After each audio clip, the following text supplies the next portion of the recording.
Ազգային ժողովի հարգելի տիկին փոխնախագահ, հարգելի գործընկերներ, կառավարության ներկայացուցիչներ, իրականում ես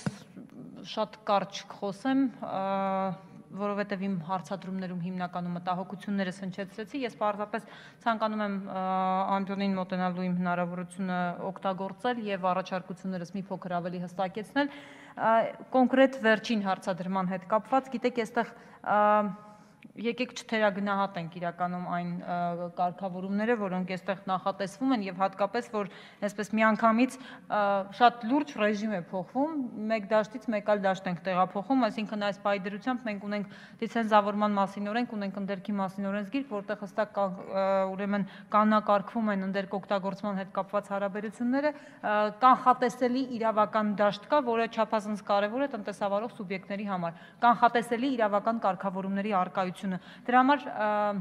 հարգելի պարոն Տարասյան, ես պարզապես ուզում եմ հորդորել ձեզ նկատի ունենալով նաև այն ռեժիմը, որում մենք քննարկում ենք արտահերթ ռեժիմ եւ բնականաբար առաջինից երկրորդ ընթերցման ընթացքում քիչ ժամանակահատվածի առկայություն, ես պարզապես հորդորում եմ, որպեսզի այս օրենքի ուրեմն դրույթները, որոնք նախատեսում են հստակ կանոնակարգումների առկայություն, հստակեցնեք առաջին հերթին ժամկետները, երբ եք պատրաստվում դրանք նախատեսել դրա հետ կապված մանրամասն կարգավորումները եւ հնարավորինս պարզապես ռեժիմային փոփոխության առումով, ինչ ռեժիմով են աշխատելու, հա, հիմա ընդերքի եւ բնական ռեսուրսների օգտագործման հարաբերությունների համար տրվող թույլտվությունները, լիցենզիաները, խնդրում եմ հարցերի պատասխանեք որոշակի, գործող լիցենզիաները, նախ մոնիտորինգ անցկացրել եք, թե ոչ այդ գործող լիցենզիաները այս պայդրությամբ որ կան, ամենավաղը երբ է սպառվում գործողության ժամկետը եւ դրա հետ կապված խնդիր կառաջանա, թե ոչ, հա,